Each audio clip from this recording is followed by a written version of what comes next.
guys, welcome back to my channel. My name is Nomsa. If you've been here before, welcome back and thank you for coming back.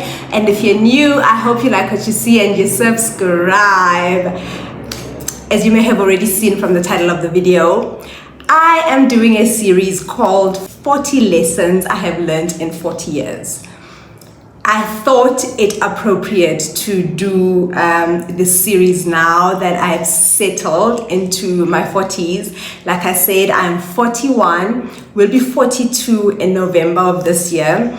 And I think now that I have experienced at least 1.5 years into my 40s, and I kind of know how I feel about it, and I can now reflect on the past decades that I've lived, I thought it appropriate for me to do this video. So it's going to be 40 lessons in 40 years, but I'm not going to break everything down in one video. So I'm going to do a four-part series, basically 10 lessons for each episode. So I'm going to have 4 episodes that are going to break down this series for you, and I hope that you enjoy it and you get a little glimpse into who I am and just what my thought process is, and I really hope you enjoy it.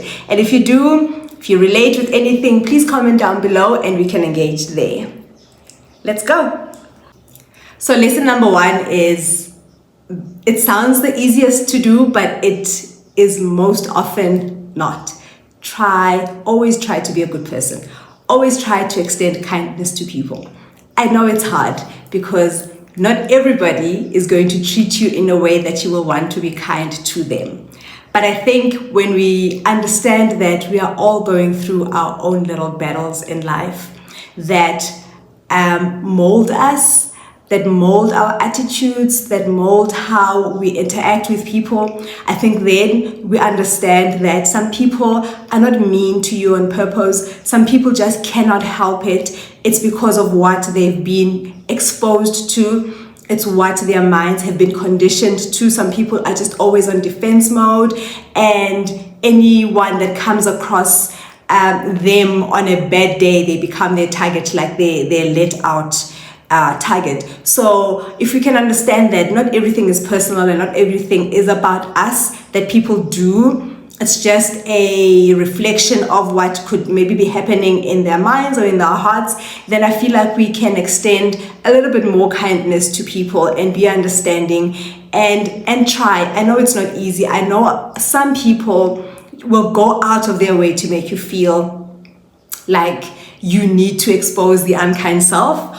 But I feel like if you are self-aware, if you know, if you've conditioned yourself that you have to try, at least try to be a good person, a kind person, because that in itself, you reacting in a kind way to a person, even when you are fighting or having an argument with somebody, I always say to my husband, fight with kindness. Never leave a person feeling less than because you are disagreeing with them on something.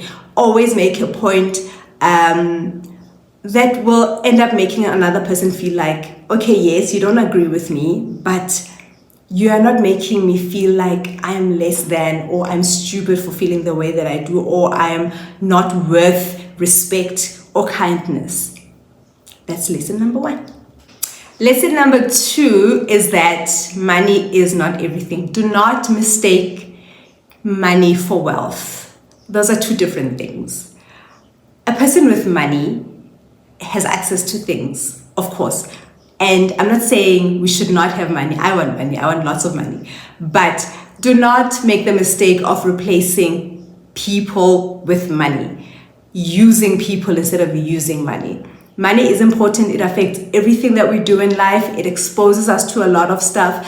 But don't make your sole purpose in life to be money and be after money, and you don't care whose toes you step on your way to getting that money. So wealth it's all the other things that don't involve money. Things that really matter, like family, like relationships, friendships, how you make people feel, like I said before. So being wealthy is not only necessarily in monetary form. it is, for me, the most important type of wealth is having people around me where when I don't have money, I have those relationships and I have those people who can help me in situations when there is no money. So yes, money is important. Yes, money affects a lot of things that we do in life, but do not replace wealth in terms of money, like monetary wealth, and replace that over people. People first, relationships first, always, because money runs out.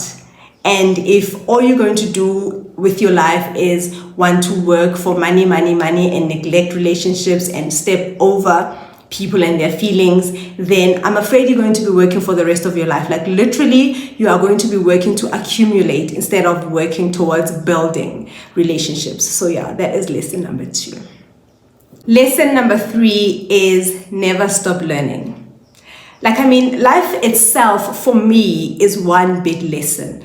And the older I get, the more I realize I know very little. Like, I know very little. There is so much to learn, you know, and to always have an open mind to learning new things. We live in an era of technology where information is freely available to us, where on the internet there's more uploads of information than there are downloads of information. So people are always putting up information, new information on the internet, and open yourself to learning. I don't care what it is. It doesn't necessarily have to be academic learning. You can learn a skill, you can learn a craft, you can learn anything, a hobby, you can learn anything, but never get to a point where you feel like you've arrived, you don't want to learn anything, you are Mr. Know-it-all. It's also important to learn from other people, and learning from other people means being around other people, experiencing how other people live,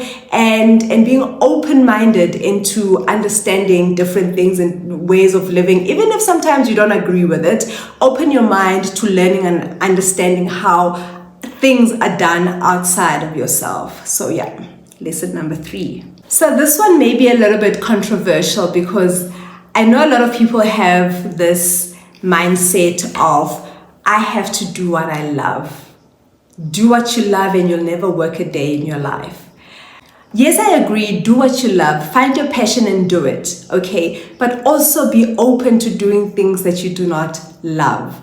You know why I say that? Because those things are going to allow you the opportunity to make other people happy, to fill in other people's cups. Life is not just about you and what you want and what you can do for yourself and what you can get from people.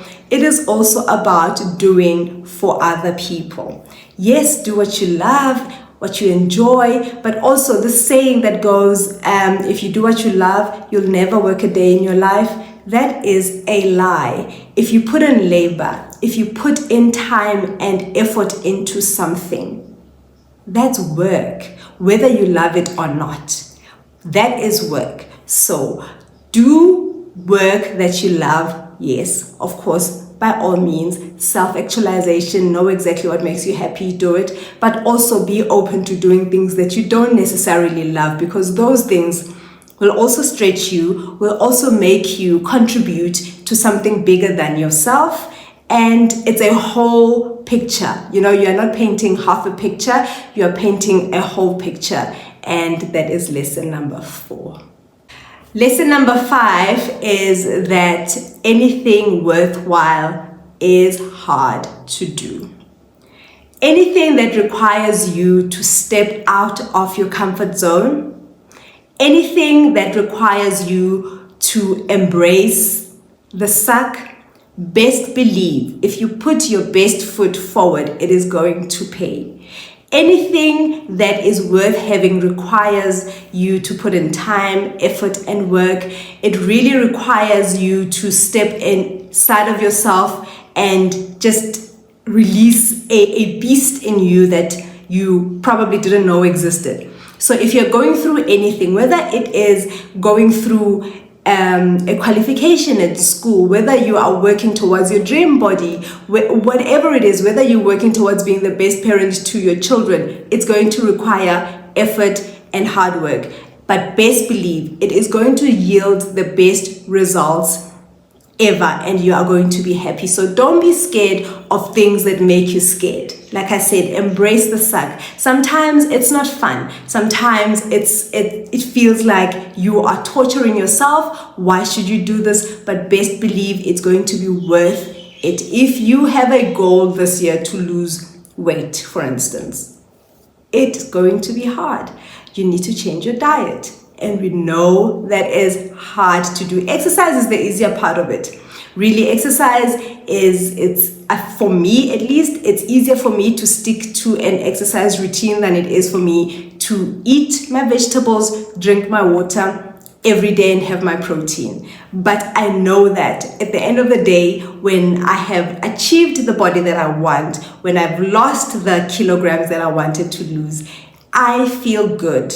I feel like I can conquer everything and anything that life throws at me. So just know, if you're going through a tough time or you're going through a challenging time that's making you step out of your comfort zone, know that at the end of that, it's bliss. It's beautiful. Hang in there and do what you need to do, because it's not going to be forever that you need to do that. At the end of the tunnel, there's a light. So work towards it. Lesson number 6 is one that really has taken, especially on the spiritual side of things, has really taken me to a different level of understanding it as a principle. So lesson number 6 for me is give. Give. When you have, give. Don't be a hoarder of blessings. The more you give is the more you get. The only wealth you will ever get to keep is the wealth that you give away, because essentially you are planting a seed. Like I'm saying, for me, I'm applying it more in my spiritual life. Yes, I do give things away in my personal life. I give clothes away. I give wherever I can. But I feel like the most significant kind of given for me is the spiritual gift. It's the one that says, I only have 20 rands in my purse. Can I share that with God? Or, because if we're being honest, whether you are giving in church or you are giving to people just in general, giving is a biblical principle. You give, you are planting a seed. So just always remember that when you have an opportunity to give, it doesn't even have to be anything big. The little that you have, share it with another person, and you will see that it will come back to you tenfold. And also, don't give because you're expecting to get back. Give with the knowledge that it is a principle that is godly, and God does not turn back on his word. Whatever you've given, he will multiply it back to you. So don't fold your hands. Don't be stingy. Don't be that person. Share your wealth, share your knowledge, whatever you can share with the world, because also it doesn't always have to be money or material things. If you've got knowledge to share with people, share it. If you are able to give people opportunities, share opportunities with people. So be open to giving. Always be open to giving, because I'm telling you, when it comes back to you, happy days. Lesson number 7 is that discipline is freedom. So freedom is the capacity to choose, right? When you have a choice. Discipline is the capacity to act on the choice that you've made, right? So yeah, I feel like if you're a disciplined person, really you are free. You are free because you have decided on what you want. You don't have battles, first of all, in your mind of what you want and what you need to achieve. Once you've decided, you've exercised your freedom to choose what you want. Now comes the discipline, right? And the discipline part of it is the most challenging part.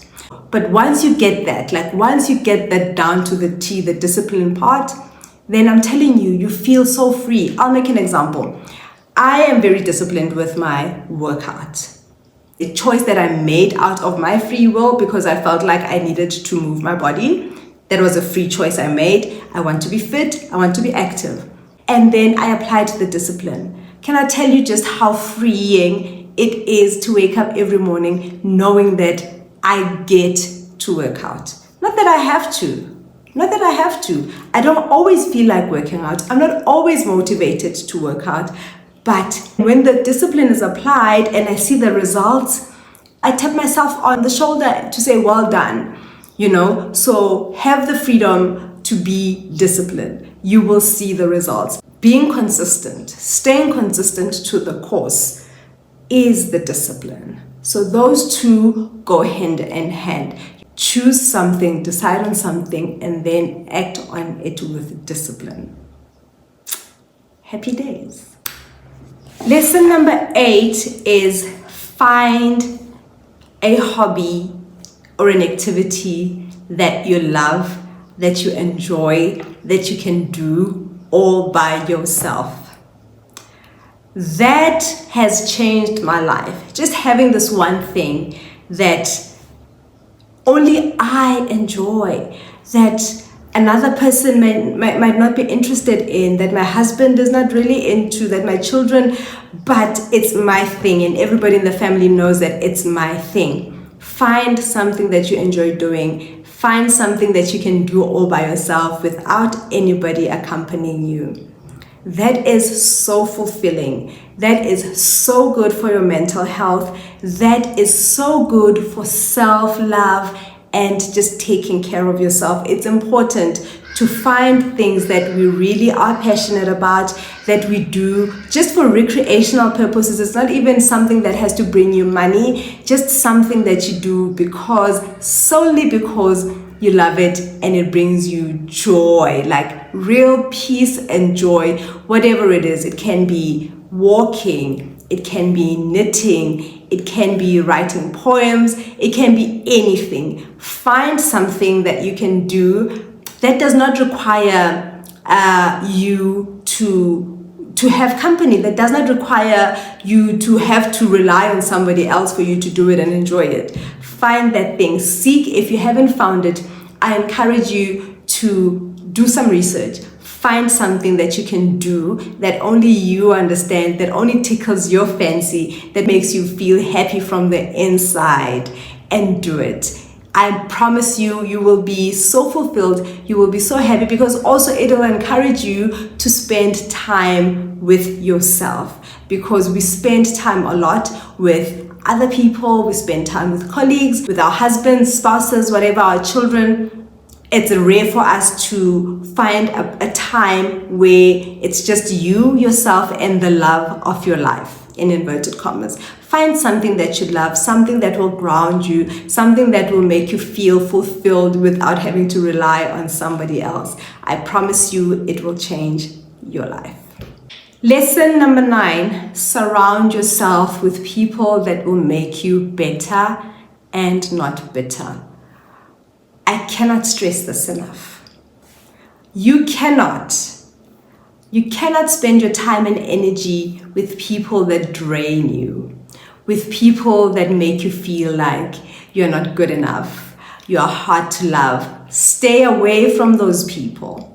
Find people that will make you feel like you are good just as you are. Find friends that will love you even when you don't have anything to say. Find friends that you can sit and be quiet with without having to feel like you're boring, you're not good enough.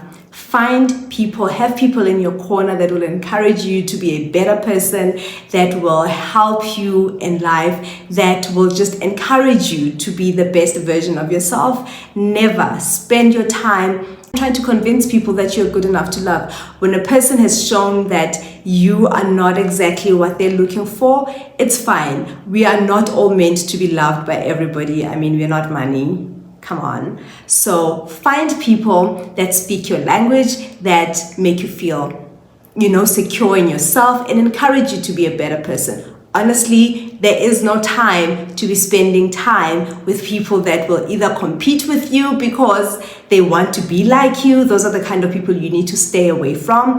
Be with people that allow you to be yourself and love you for who you are, and people that will not want to change you because they are uncomfortable with who you are. Find people that will make you a better person, that will make you accept yourself, that will, yes, point you to the right direction when you seem to be losing your way, but in a loving and kind way. Never surround yourself with people that will make you feel bitter and bad about yourself. I don't care who they are in your life. If you want to keep them, make sure, if they are those kind of people, make sure you let them know. Some people are energy drainers, you know. Pay attention to how people make you feel at the end of the day once you've spent time with them. If you feel drained, if you feel you've spent time with somebody and at the end of the day you feel like you are not good enough, you feel like you're not pretty enough, you feel like, however, sometimes it's things that we bring on ourselves where we compare ourselves with other people, but I'm talking about people who intentionally go out of their way to make you feel like you are not good enough and leave a bad taste in your mouth. Stay away from those people. Find your tribe and stick with it. Lesson number 10, I think, is my favorite one on this episode.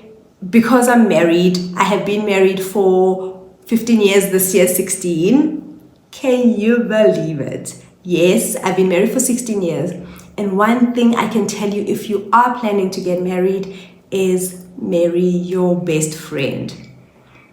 Let me tell you something. Life will life. Life will bring you challenges, okay? Life will give you lemons, honey. Find a person who's willing to sit with you and peel those lemons to make lemonade, and you drink together and you laugh about it. Marry your best friend.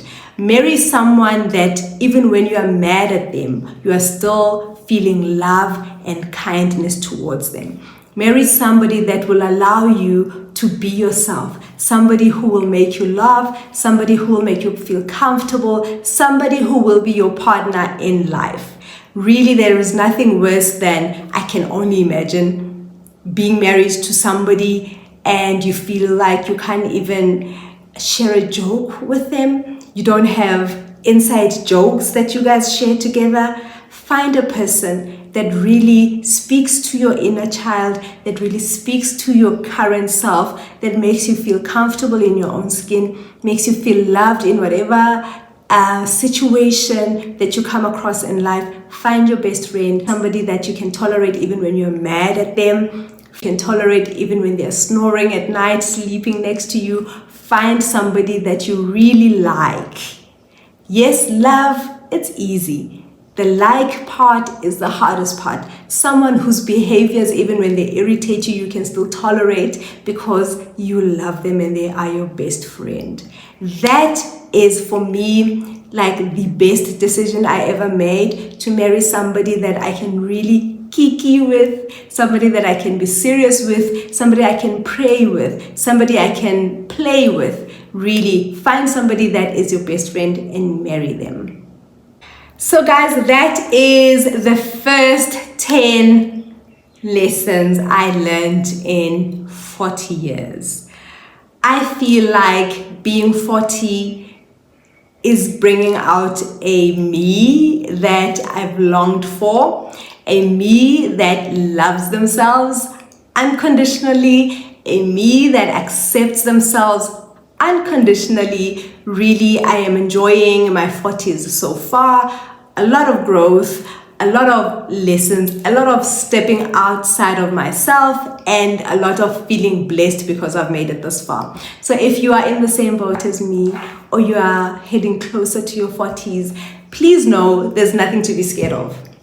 I feel like if you approach it with an attitude of gratitude that, God, I get to be 40, I get to live and experience these years, then I feel like your outlook will be better. Your outlook will be one of excitement and wanting to grow. So thank you guys for watching. I really hope you enjoyed this episode. Please comment down below about any lessons that you may have or any lessons that you relate with that I've spoken about.